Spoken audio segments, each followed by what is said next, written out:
Retro anime. How did we find it? How does it hold up? Unpacking the ins and outs of being an old school nerd and proving that 80s kids can't remember a damn thing right. These are the mindless midlife musings of the anime nerd.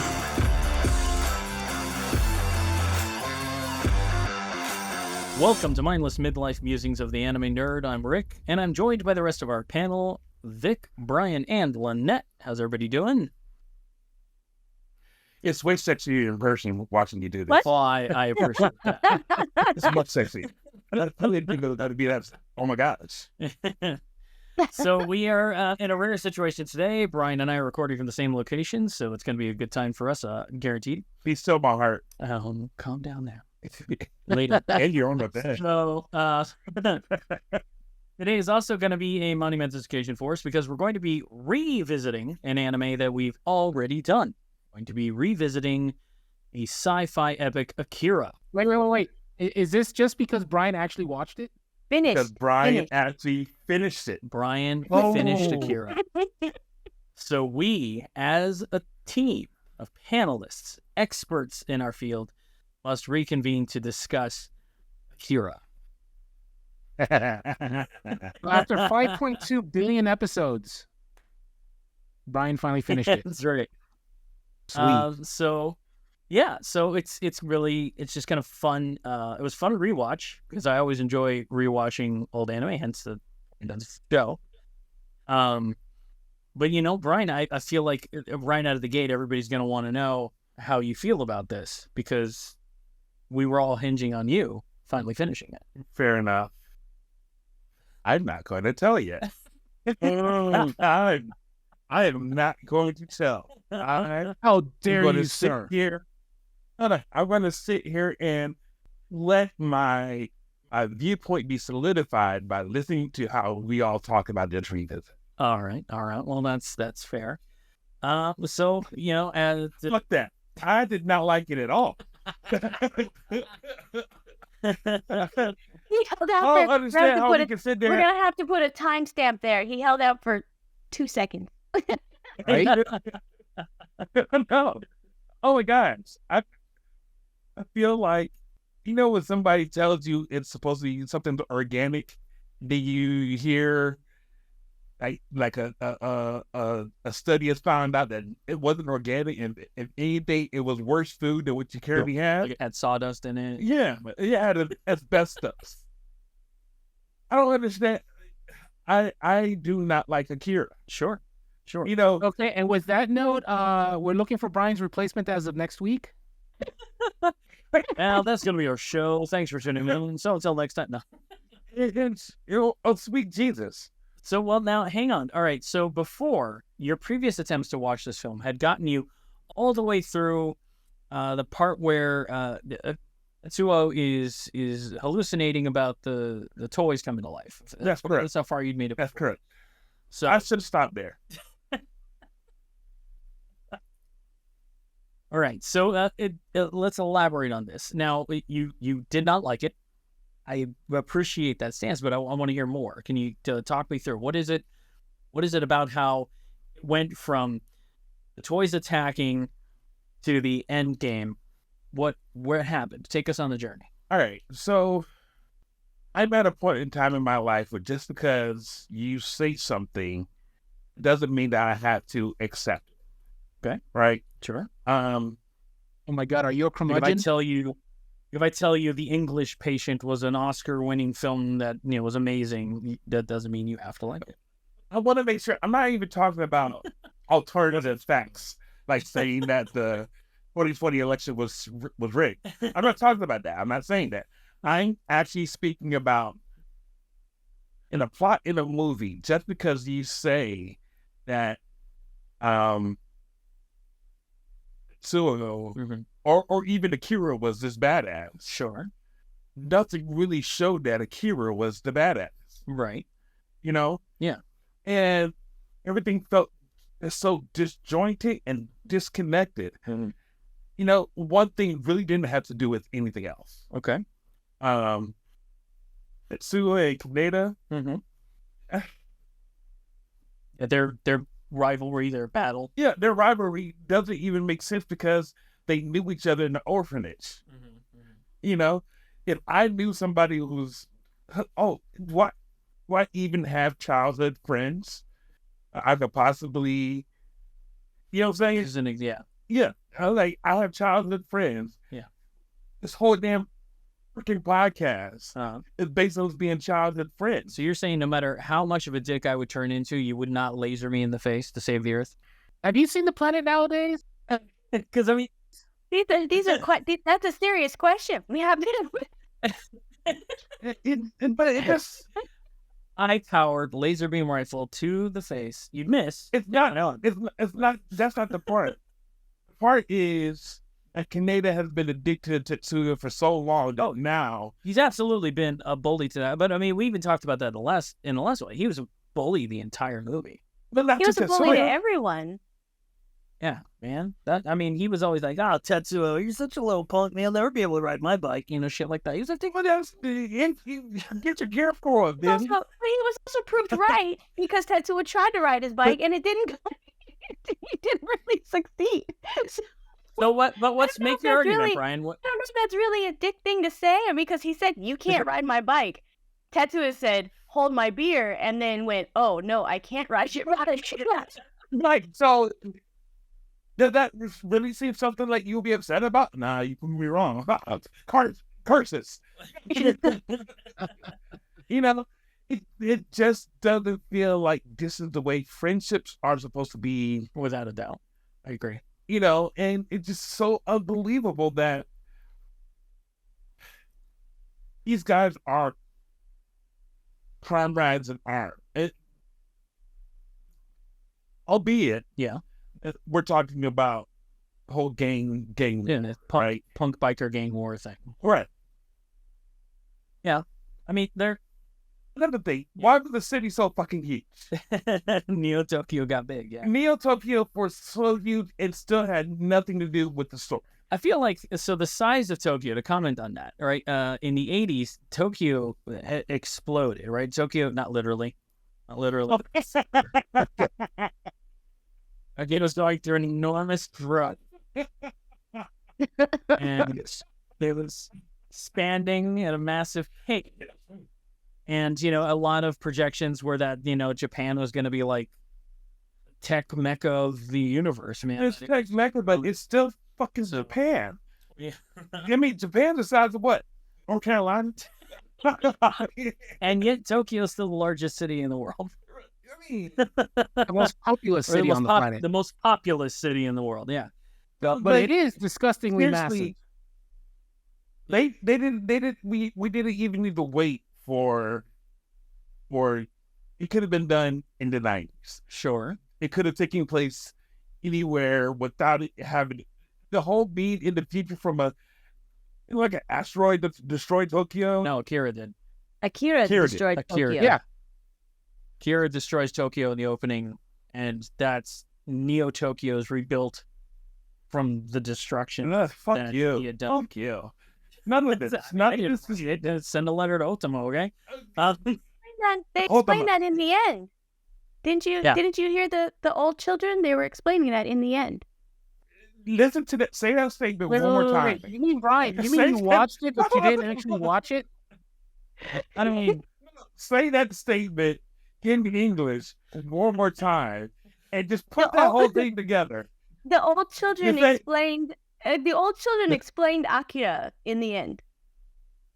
All they really did. children.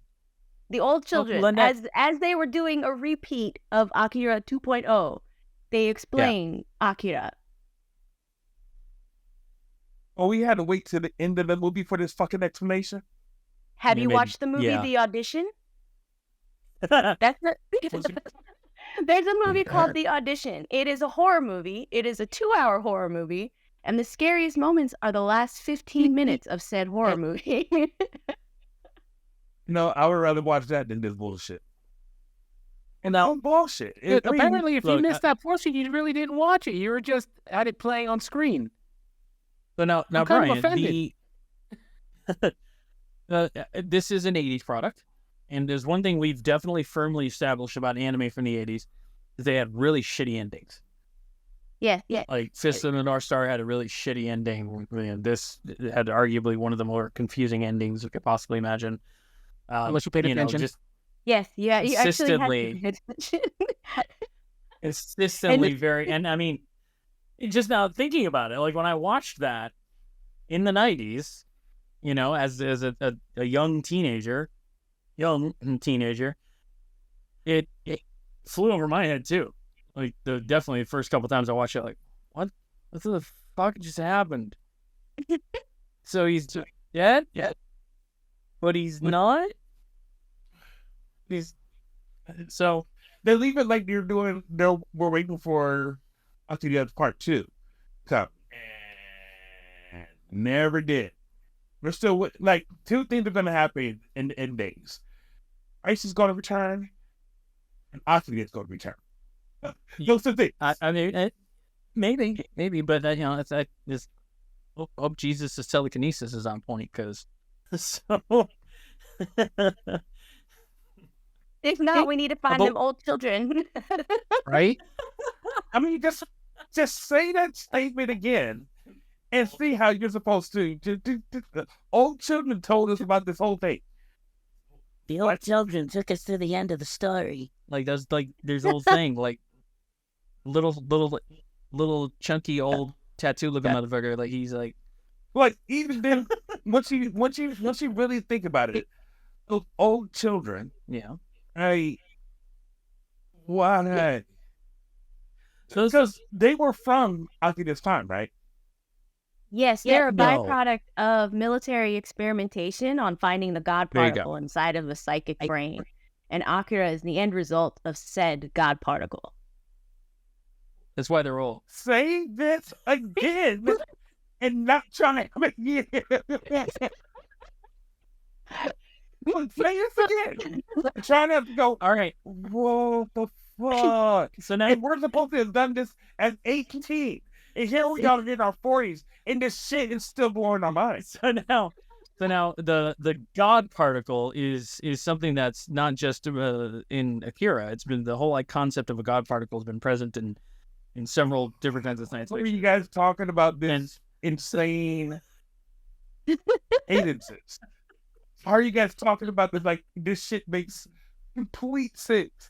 What did y'all get on your SAT score? Tell me now. Where are we at on the SAT? I think it was like a 12. So well, kids, don't you get like 12 for your name? I'm pretty sure that's where I stopped. 200. You get 200 for your name. Well, at least back in the day. I don't know what you get now. Out of 200. Then we had watched it and we hadn't even graduated high school. And we're saying that we were supposed to taught all this shit. I did not. I absolutely did not. All right, so here I am, 40 years, 40 my fucking business. I'm not going to go say the whole damn age. Somewhere in that decade. But 40s come, and I have seen everything, done a lot of shit. Even now, I'm like, what the fuck? And we were expecting to be able to catch all this. No, I don't believe we were. See, I don't feel like we were the actual demographics for the anime when it came out, even in America. This was, you got to remember, so animation as a format in Japan was used as a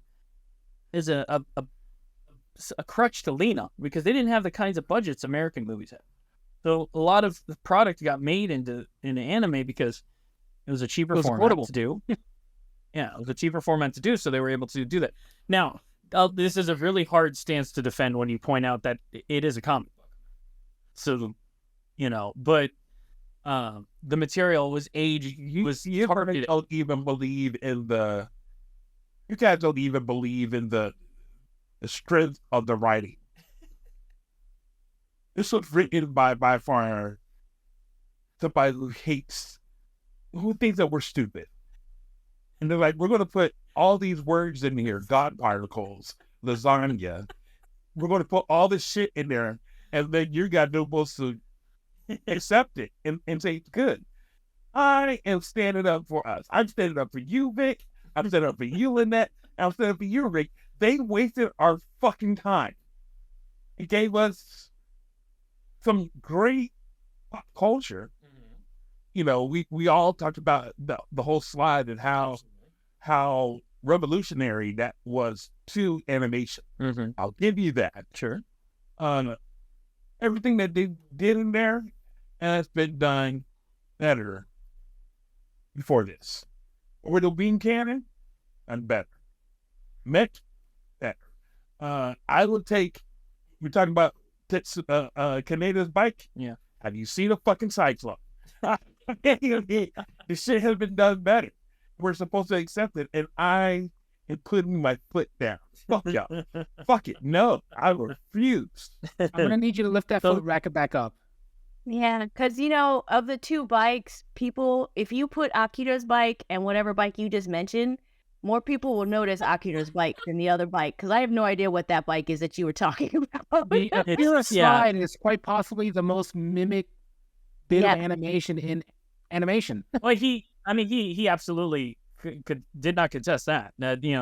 Akira influenced anime in ways that just can't be measured. No, from live action movies, mimic it. But I mean, his argument is that nothing about it stands out to him in any capacity that it doesn't come off better in a different anime. I mean, the slide, it's. With that, you can send your applications for it to be Brian's replacement. You know what I'm saying? There have been better versions of Neo Tokyo. What was portrayed here? Give me. You got one? Bubblegum Price. I knew you were gonna pull up Bubblegum Price. I can't even argue with you on it. Because I fucking loved their version of Tokyo. That shit was funny. Yeah. Great boomers. Right. That version of Tokyo was as if they're oh god, what's the thing that I'm thinking about? Like, their market crashed in the late 80s. That's they thought Odaiba wasn't gonna get built. Yes. That was that man-made island in Bubblegum Crisis. It's like Oh yeah, no, it's just a different turn of it. The city's size, it's really just to show one thing. It takes a long time to get from here to there. That's really the whole thing about it. But even then, the levels of where they show action happening is street level. Why did you have to build the fucking big ass city just for street level content? Well, I feel like that's a conversation you're gonna have to take up with city planning. But I saw the city levels as a way to show the economic status. As you saw, it was like down at the base level was all the gangs and the violence and the death and the destruction.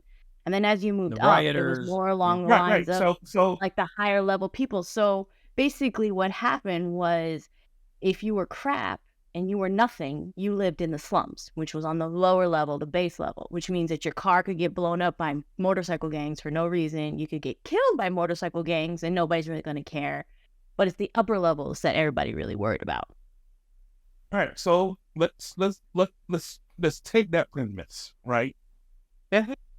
Nada, Celia, and the rest of the gangs are all on the lower level. Yeah, a bunch of orphanage biker punks. Why are we supposed to care about it? Well, honestly, I feel like we established that in the first time we covered this. Nobody fucking cares about Kaneda. Like, he was a dick. Yeah. He was a terrible protagonist. Absolutely terrible protagonist. Well, the people who are involved, you can get two shits about. Old ass fucking children, we can get two shits about. Yeah. The cityscape, get two shits about. Okay.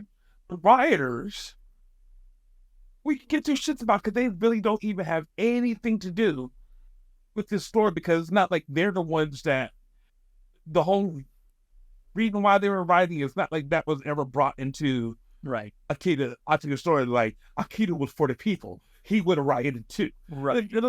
That's not even that one statement could have linked them together. And they chose not to do that. So nobody we're supposed to care about. There's nobody who we fucking care about except for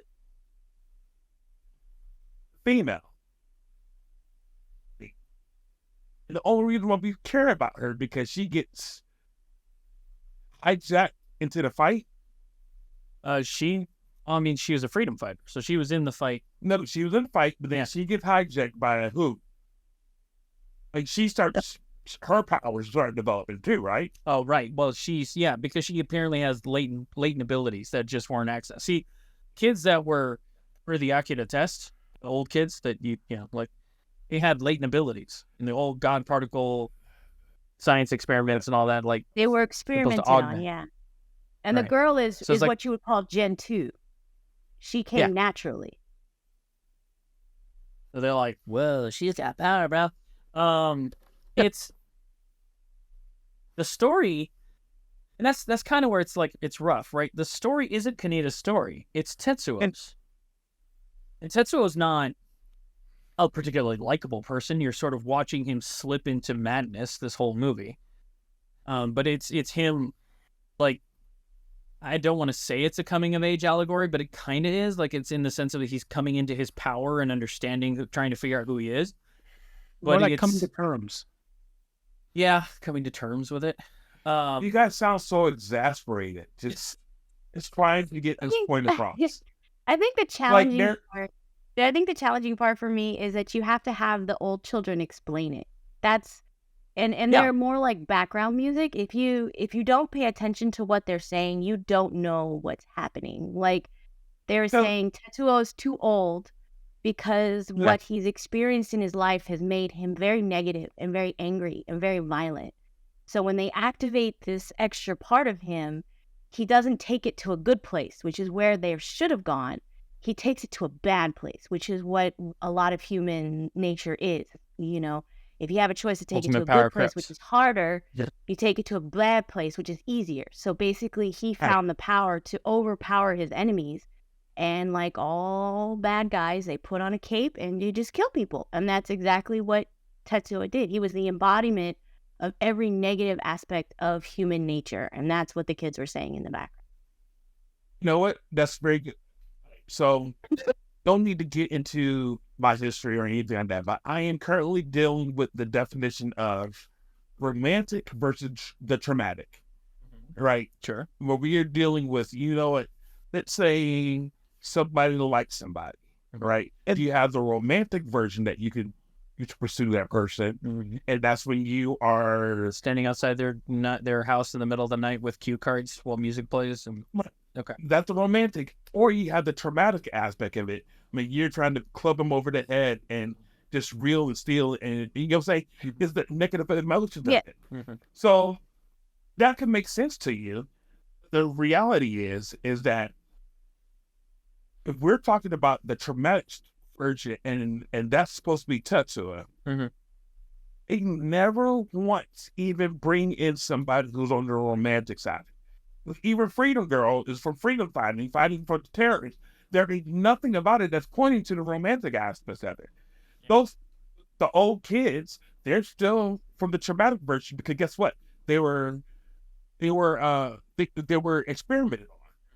So if we're talking about the romantic versus the traumatic, who would have been your champion for the romance side? So I can't speak to the manga because I never read it. But they did have a female foil or female romantic interest for him in Kaori, which he ultimately killed with his power and hubris. Yeah. He crushed Kaori horribly. It was like the most terrifying thing I'd seen in the early 90s ever. Do you want to talk about that? Yeah, I I saw think- the actual original frame for that when I was in Osaka a few months back. Yeah, there was a lot more detail than you could even see in the film. It's really brutal, and I think that Yes. that's definitely illustrative of his power becoming too great for him. Like he'd gone too far at that point. It was like Anakin killing younglings. Like he'd gone too far off the deep end. You leave Anakin out of this. But I mean, she was the closest thing to romantic interest he had. Like every time she was around, he was into her. But I mean, I don't think that that wasn't really the angle they were going for. No. I'll even say this. Yeah. Venus Force, Sure. same type of protagonist. Uh-huh. But this one, they do it a little bit better in terms of protagonist. I'll give you that. Yeah. Right? We're not supposed to root for Tetsuya. And really, he's here through no fault of his own. Sure. Right? Yep. Apparently he had a gene, but that shit was awakened. I don't know. Lynette, is that the Yeah, final consensus on that? military. He had a Yeah, latent ability that awoke. yeah. With Akira, they found the God particle, and the military's first thought was, if we can control the God particle, we can rule the world. And basically, they couldn't get it out of the old children. They found Tetsuo had it, and were like, well, maybe we shouldn't have done it in children, and they tried it in a teenager.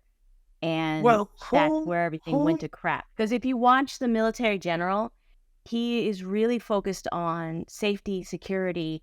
I need this God particle ultimate weapon because that will be what protects Neo Tokyo from anything. That's who activated Tetsuo's abilities. The military. Military did. I thought that was the little kid that we crashed the in with military. Yeah, the military activated the old children, and then through his contact with the old children, they saw a connection there, and that's where the military went. We're going to activate him. Ultimately, they could have done that to Kay as well, but she wasn't in a motorcycle accident with a old child. Yeah, they didn't get a chance to see that she also had it. Yeah. I understand. Brian, I understand. I'm going to come back for you on this one. None of that is explicitly illustrated or explained in a typical narrative. You have to listen to the back. I called it. You have to listen to the background music, and the background music is the old children. The old children are the one telling you it right at the end.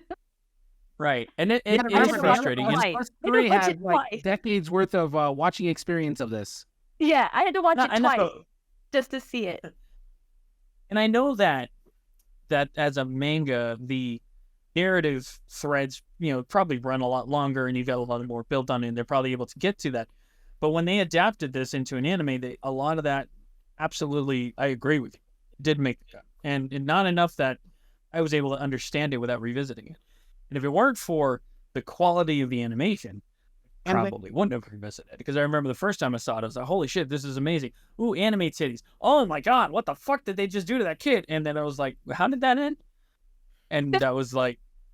experience too. I was just awe-inspired by the animation. I was like, this is beautiful destruction, beautiful everything. Yeah. All that stuff was just wonderful. And I didn't care about the story when I first watched it. And then I got older and I was like, I really need to understand what's happening in this story.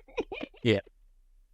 I'll even go so far to say that Kaori's breasts seem better. Well, I'm sure that... I mean, come on. You think Kaori should be plastic little. You can't even do that fucking right. Wow. Coyote or Legend of Lemire. You can't even do that right. The same 80s, 90s. Waste of my time. You're thinking about two totally different art styles. I'd pick that artist any day over than what. I think probably the closest parallel you can find to the sort of Akira idea that was executed would be Bubblegum Crisis. It has a Neo Tokyo experience. It's got a high science fiction element. It's got anime titties, just like, which of course you have to have science fiction anime. Motorcycle. You have that with the lightsaber and right. And again, it questions about humanity and power, and like Largo and his abilities, and Orbital Beam Camp. What is it? Is Sulia a boomer or not? All of those. That's probably the closest parallel you're going to find. But if you think about it, like even they had 8 episodes, 6 in the original, and then a couple more episodes, 3 more episodes after that, and even they couldn't get their narrative strings tied up. And then you take Akira with an infinitely larger budget, and you give them less running time. Like they were doomed just from the start, trying to squeeze all that story in. Yeah. So I sympathize. I do, because I felt that way about it when I first watched it too, and it took a few reduxes. A few re-traumatic events. A few. You had to re-traumatize yourself. You even put yourself to believe it to the point where, you know what, I see what they're saying. Oh, I didn't catch the part. I'll watch it again. And then after rewatching, you finally have to get there. I mean, I guess maybe it is kind of a testament to the quality of the work that I was willing to sit through it again, even though it made no fucking sense to me. Because there's not a lot of things that I'm willing to do that with. But me being the animation nerd that I am, I could watch Akira with the sound off, and it wouldn't have an issue. So I do have to say, I'm mean, that's- Clown Gang all the way. That dude who rides his motorcycle without hands. I'm Clown Gang all the way. He's just like, I would love to see a prequel with them coming in. I feel like if they to bash on it a little bit, if they had tightened up the story and removed some of those excess elements, I get what they were doing with the rebel fighting, trying to show the classist system, and if they maybe scaled some of that back and just sort of maybe kept the focus a little bit tighter on Tetsuo's journey. Yeah, so we think. Or Planet as 2 movies. Right, if they would have done 2 films, like a 2-part. I think like a 2-parter. Like, I think that probably would have helped them out a lot. Or cut out that fat. Yeah. I don't know that it's fat, but they don't give us enough. Deal with it. Right, they didn't give us enough to make it where you cared about any of that. You know, it was like, I mean, seriously, this is about the military's experimentation on little kids and this shit potentially fucks up the whole world. Not just once, but you're gonna have to fuck it up again twice. You probably put a little bit more time to that. Right. And talk about class systems that had nothing to do with it. look, I don't disagree with you. I don't. Yeah. It is a flawed film narrative. Visually, I will fight you to the death. It is, yeah. It shoots you in the face with a One of the- laser. It is one of the only anime I've ever seen, if not the only anime that's done on ones. It's just some of the most fluid animation ever produced. That's me being the nerd that I am. But yeah, no, I get why you struggled with the end of the film. I do not mind you. Huh? I have struggled with this for the longest time.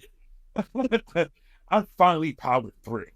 Nothing of it. Nothing of it made me want to go, you know what? Nothing. Made me want to. So as a product, you can't recommend this in any capacity. It was a little early for final thoughts. I'm just kind of trying to See if there's any redeeming factor. yeah, I'm trying to silver lining here. Is there? You? Do you feel like it was a complete waste of your time? Yeah, I'm just If we I'm broke just him. gonna go ahead and I'm just gonna go ahead and say it. Yeah. It's a waste of my time. All right. Okay. Oh, wow. I shaved my legs for this. he G.I. Joe'd Akira. That's what he did. Wow. he just G.I. Joe'd Akira. So, If you had to ask me which one I would prefer, right. G.I. Joe the movie versus Akira, I'll just say that G.I. Joe's more anime than Akira. Ooh. No. Well, folks, when you send the asbestos and mail bombs, just make sure I'm not visiting first. Make sure you send those applications to the right address. And this is I mean, that's where- And this is where our YouTube channel exploded. right. So, as much as I want to be as supportive to you on that, I can be. Now, mind you, there are much worse things we've watched. God, I hope so. Yeah, there are much Yes. worse things we've watched. But nothing about this has me like, you know what, I wish they did more of this. I see. Nothing about it has me. And I've seen it done better, except for that damn bike. So, like, if they had a second Akira, like a sequel, where they sort of continued on, what happened after Tetsuo was taken. No? I'm not gonna like it. No, absolutely. All right. Okay. Interesting. Yeah, I mean, I knew going into this that you had thoughts on it. So I appreciate you coming down, explain that to us. Let's ask some more questions. Okay. No characters you liked. No characters you cared about. Out of one.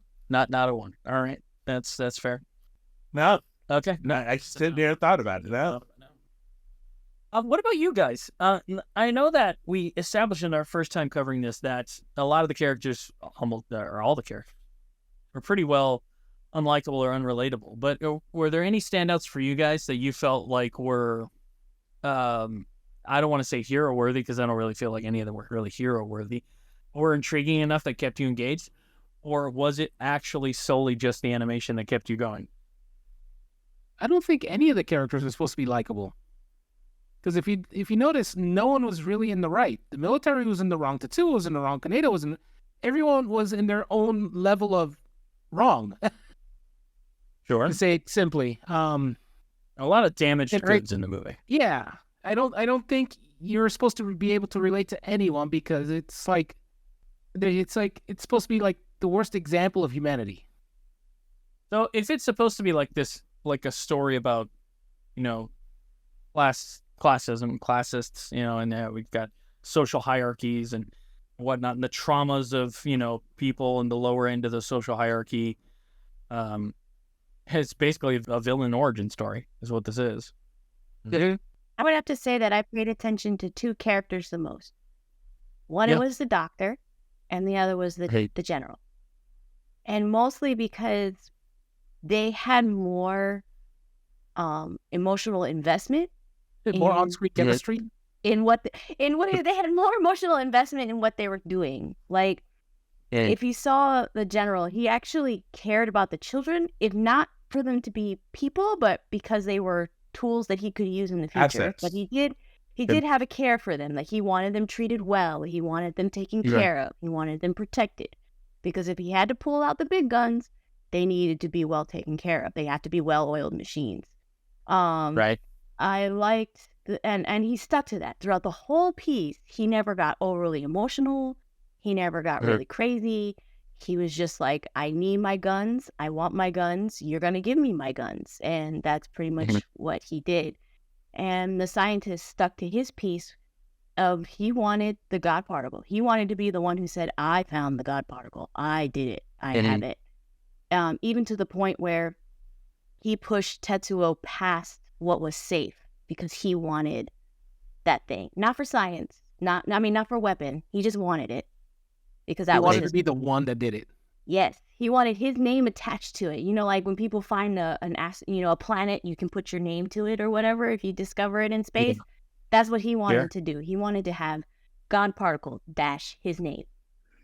That was pretty much, and those two characters to me were the ones that stood out the most throughout the whole movie because they didn't change.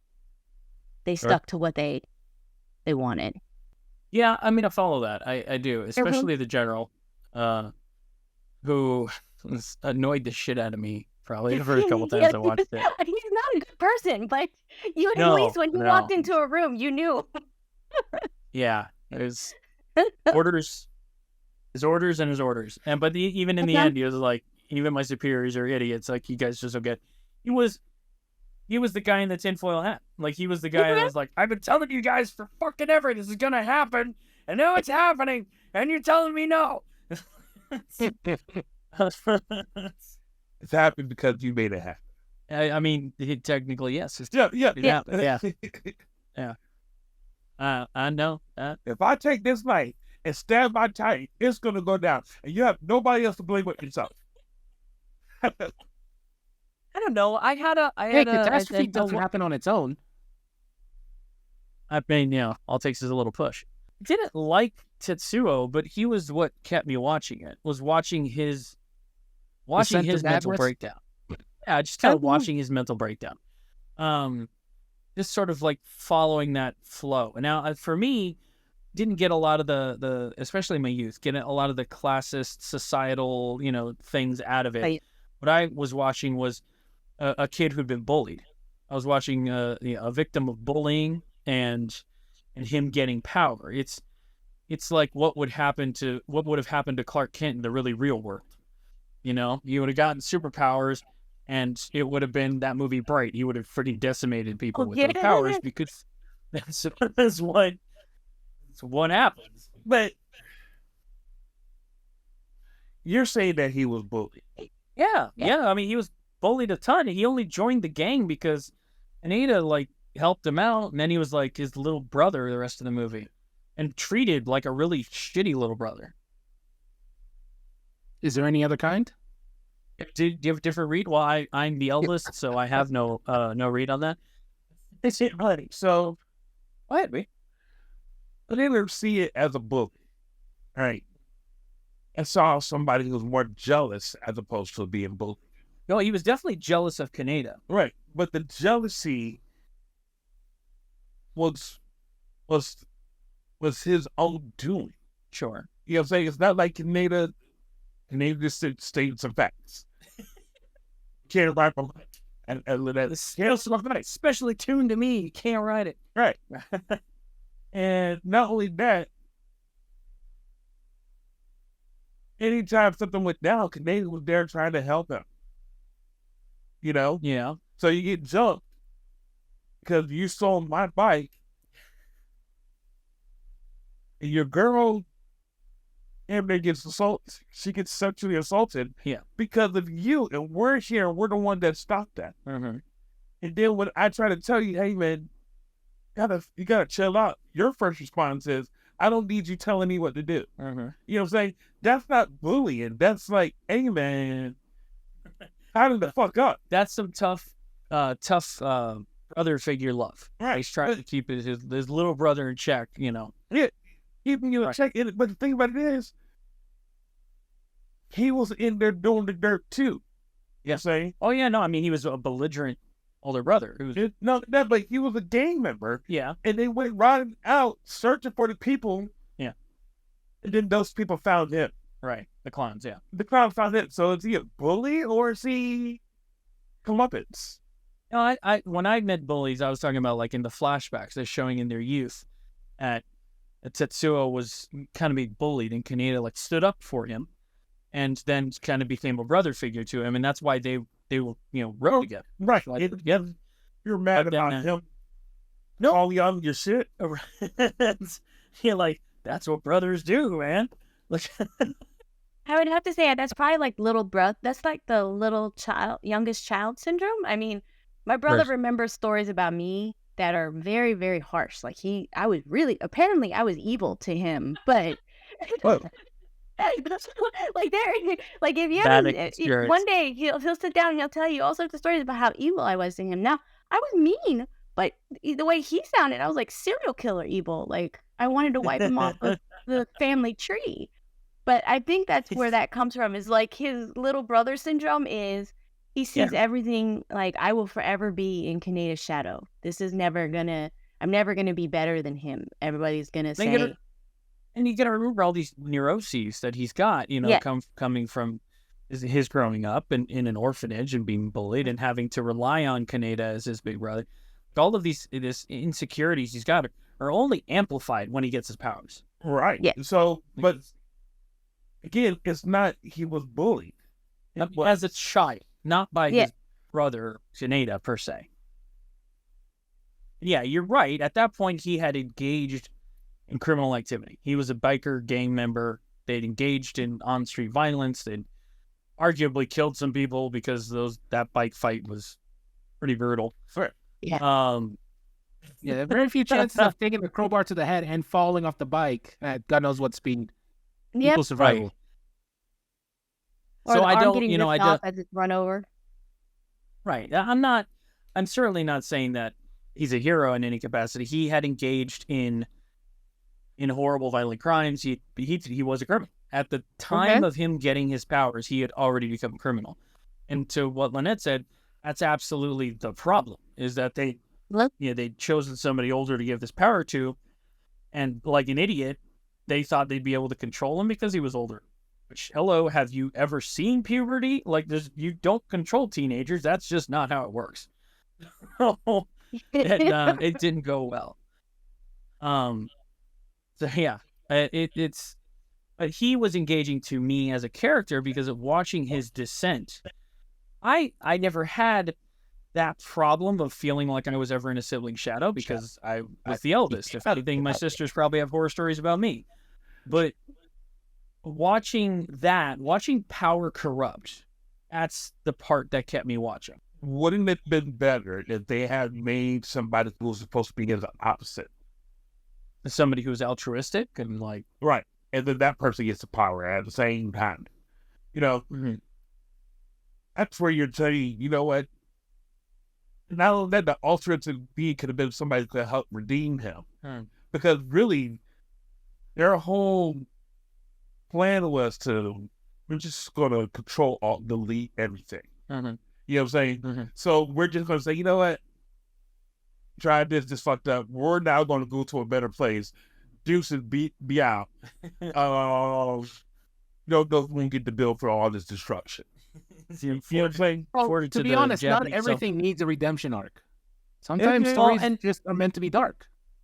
Well, and my counterpoint to that was that it's like you look at the trend in Hollywood these days of doing villain origin stories. I don't generally like villain origin stories. I think a lot of times if your villain doesn't have their motivations established in your film, you failed, as a storyteller.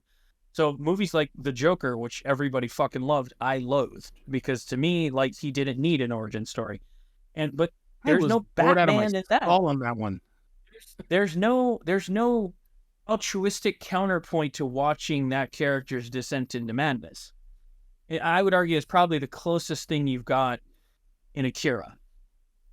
To Akira is that you're watching a villain become who he is, and just for it not to matter. Right. At the end of it all, Akira shows up. He's like, "We got to bail, bro. This ain't." Like seriously, you guys. Ryan is gesturing to the air, like what the fuck is wrong with you people? As you guys know, as everybody's seen it, the Godfather has been portrayed in a lot of movies. It's both creation and destruction at the same time. So it's something that's not to be wielded by us. So he crossed the line, and the only way to combat his destruction was to create something new, and you can't create something new unless you wipe out the old. So that was Akira's whole action. It's weird. It's a very weird thing. But if you saw the music, did you see the music as they were playing when the God particle, he was, as the doctor was watching, the scientist was watching the God particle creation? And then you listen to the old children in their background story. They tell you that that's exactly what happens when creation and destruction meet. That's what you get. You get a big black hole of beautiful nothingness. You broke Brian again. Now I'm telling you, I had to watch this movie like 4 or 5 times in order to actually really understand it. Lene, you have the best read on this movie I've ever heard. I'm just saying. Like, I've had conversations about Akira, and it's always like, oh man, that anime was dope. There's the bike, and there's boobies, there's like lasers, and then like everything blows up, and he turns into a giant meat wad. It was so cool, and I'm like, all right, cool. That's like the most thoughtful conversation I've ever had about Akira. Meat wad. Meat wad. I'm gonna tell people that just don't be a meat wad, dude. I'm serious, because if you hear it, even the general starts to talk. They were so afraid of Akira that they tore him apart by atoms. They didn't when he activated his God particle. They tore him apart, like his spinal column, his retina, his eye cells, his spinal cells, and then they hid them because they were so afraid of what would happen that they hid it, because they saw that Akira's God particle was destruction. We did this wrong. Lynette, you are the best person to talk about this. I say we do an experiment. I understand we have 2 people who have never been a part of the podcast. Well, one of them has. Right. But I think we should grab that person, bring them upstairs, and you should tell them what Akira is all about, and see the look in their face. See the look in their face. If they I'm do just gonna say, say that Rick thought this was gonna be a short episode too. Yeah, I know. oh, no, but I want to let you know, I did the work. I actually did the You work, did. You finished it. I'm proud of you. but not just finished it. I came with thoughts. Yeah. And these, look, it's not like I rewatched it. Yeah. We've been on hiatus for quite some time. It's been a couple months. And these thoughts are still in my fucking head. I am saying this because I don't ever want to think about this bitch ever again. Anytime we talk about Akira, I'm going to say, you mean Akira? That stupid ass movie? I will smack you with this book. I would say, Brian, if you watch the last piece of the movie and don't focus on the anime, but listen to the children. Listen to the words that are coming out of their mouth. Listen to the words. You will. I mean, come on. You'll understand. I mean, and I'm telling you, I didn't get it when I didn't get it when it was younger me. When it was younger me, I was like, oh, this is beautiful. This is cool. Everything is blown up. There's a meatball guy. You know, it's everything is. You know, this guy's becoming a Borg. He's absorbing everything, right? But when I got older and into college, I watched it a second time, and I was like, there's something more to this. And then I watched it a third time. Then I watched it a fourth time. And then by every time I watched it. Huh? No. You keep on saying there's something more. There's nothing more to it. It's just that you kept on missing parts of it. And you're asking me to re-traumatize myself. And oh my gosh, it's not even like. Read the. I'm gonna say something that I never tell anybody. Read the ending first. Movie. Watch the ending first. Problem is, this is not like where they have different vantage points. No, like snake eyes with or even vantage point, where they show you a scene and then they show you how this happened from different points of view. Sure, right. That's not where you're asking, because that's something that I can do, because I can watch it and say, oh my God, this person was here in this scene. Oh, I see how that transpired. That's not what you're doing. You're telling me instead, you need to watch this and close your eyes and listen with your heart. And then you can see how all this listen to the story. Yes. makes sense. If you blink with your ears, you're going to miss something. And then you're going to have to do this shit all over again. So, Brian, I'm not saying that's not the case. We definitely don't want to blink with your ears watching Akira. Is it that, and I'm just trying to get to the root of it here, is it that you felt like, well, like, all right, so there's some movies that you watch, and those movies go out of their way to be obtuse, right? Yeah. They don't want to show you their work. They don't want to explain things. They want you to divine your own sort of like narrative out of it. So they intentionally make things, vague or almost confusing, and then you sort of have to like really think about it. Thinking movies, as they were. And this probably qualifies as that, or like that kind of a thing. Is it perhaps so? If I'm wrong, let me know. It seems like it's what you needed is just a clearer narrative. Like if this is the story Lynette is telling you, you're not arguing that that's a shitty story. You're arguing that the anime failed to tell you that story. Yes. Okay. I was saying that the mediums that they chose to tell the story give two shits about it. But not only is it not a good story, the person that you're telling me this shitty story already gave at the office. I don't want to deal with you right now. You know what I'm saying? So there's nothing about this story that makes me want to latch on to it to even figure out whether or not it's good or anything. Again, everything we're saying, that's not the first God particle or the line. So I don't even have to worry about this. I'll go find this done better and see if there's something like that. So, okay. It really does come down to me. Yeah. There are movies that I watch because I am wholeheartedly invested into the characters. Sure. Right? Right. I think the best one for me is Doom. Okay. Right? Sure. The story and plight of Paul Atreides, who has his power awaken. It gets me because I see what he's doing. I see what ultimate inside of everything that he wants to do. Tulio is no Paul Atreides that he never even tries to even get a hold of it.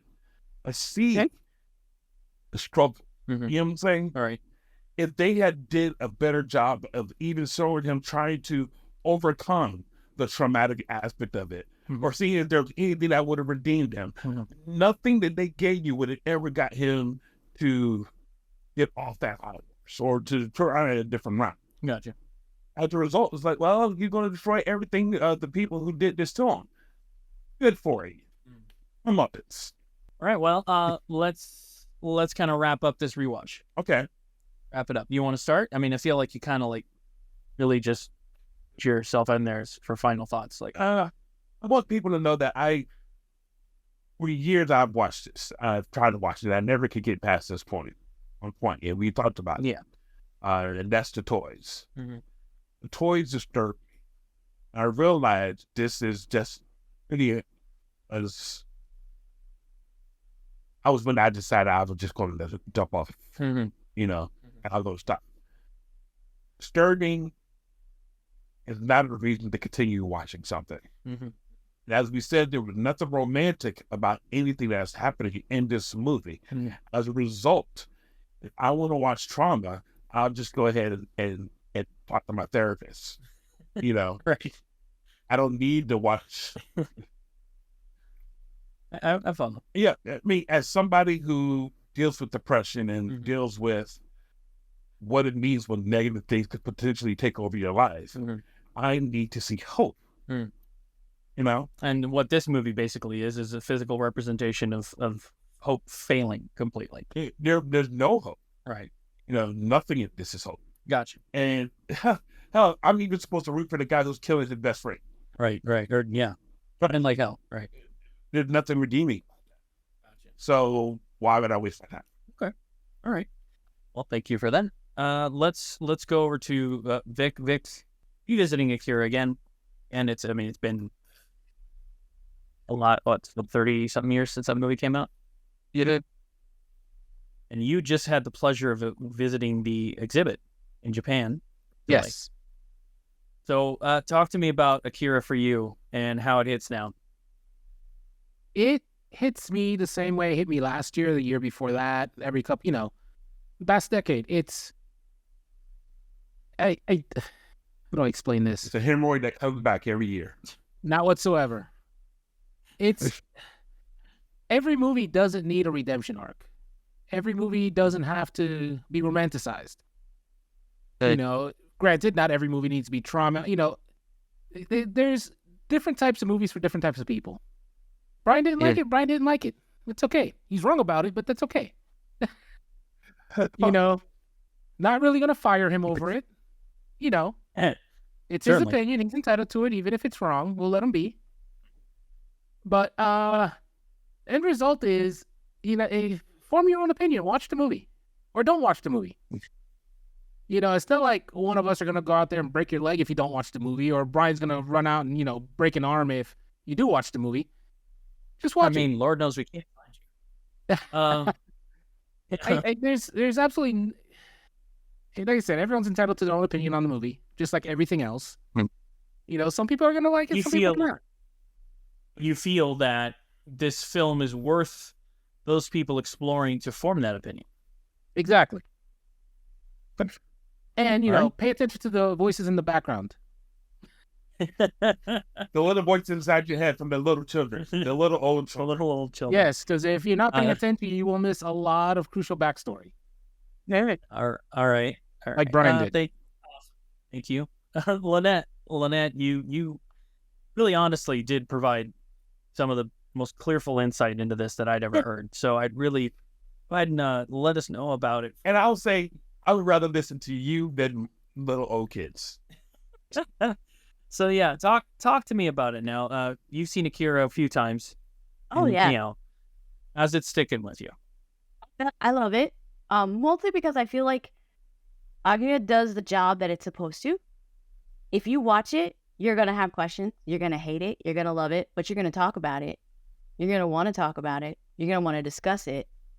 You're going to want to keep rehashing it. I think they left it to you. Like, people who didn't listen to the background music might have just been like, oh, it was just beautiful. All the, the destruction in the anime was just beautiful. If you listen to the background music and the little old children, you're like, oh, that's a little deeper than I thought. Why didn't, but then you're also mad. Like, Brian, why did they do that in the beginning? Why didn't I find out about that? But I feel like the reason why Akira has persisted and become so pivotal for anime and for people who watch anime is because when you watch it, you have questions. You want to talk about it. You want to fight about it. You want to argue about it. You want to say you love it. You want to say you hate it. But you can't forget it. I mean, can anybody on this panel... Can anybody on this panel say that they will watch it and then not remember Akira? I think despite Brian's contestations, he will absolutely remember the trauma of Akira. He will remember it. And so I feel like, and I'm going to bring up Futurama if anybody ever watches it, how Bender built that big old epitaph of himself where he shouts, "Remember me." Basically, that's what happened. Akira, when you watch it, you will remember it. Whether you love it, hate it, don't care about it. Someone's going to say Akira, and you're going to go, yes, I know it. I remember it. I can see it. Case in point, Ready Player One, Akira's bike is in there, and everybody knows it. You see it, and you're like, that's Akira's bike. So they did what they wanted you to do. You will remember it. You won't forget it. No matter what, you can't forget it. Ryan is not allowed to forget it. Thank you. I hate them already. Thank you for that. So, guys, I'm gonna just Akira. After all these years, it's I think it's just a tonal change in what it is that some people look for in film. I actually watching it again. What I actually got out of it was it's a villain origin story. Which I didn't really catch the first few times. I was just like, kid's lost his fucking mind. What's happening here? But ultimately, really drill down to it. You're watching a villain's origin story. But it also reminded me of Wings of Honiamis when we watched Royal Space Force. And the reason why I did is because Wings of Honiamis was, again, it was a beautiful piece of animation. Extremely well done. It was gorgeous. But at the end of the film, we all kind of had the same thing where we didn't fucking care about any of these people. We didn't care about anybody in the Royal Space Force. The lead was a douche. He was an idiot. The lead in Akira is somebody who's descended into madness. He's on a murdering spree. His power has consumed him to the point that he's just evil now. So there was the similarities for me came in that regard. Was like they were trying to tell something a little more prophetic, a little more heavy, and they did it, wrapped it up in the most beautiful packaging they possibly could, and it wasn't enough for me to feel compelled about any of the characters in it. As a spectacle, Akira succeeds because it is very much a spectacle. It is something to behold. It is something to have experienced, and it in some ways it's kind of just a product of its time as well. There's been a lot of science fiction since, a lot of it inspired by this, and it's become so ubiquitous with so many parts of science fiction that it's almost irrelevant. I don't not mean it's actually irrelevant, but to give my final example in this thought, everybody knows Star Wars. Everybody knows Star Wars, right? You may not have ever watched it, but you fucking know what Star Wars is. And thing about Star Wars is that it's actually just inspired by John Carter. The Princess of Mars. Edgar Rice Burroughs. It's inspired by samurai films. It's inspired by the pulp stories that came before it. Nobody remembers those.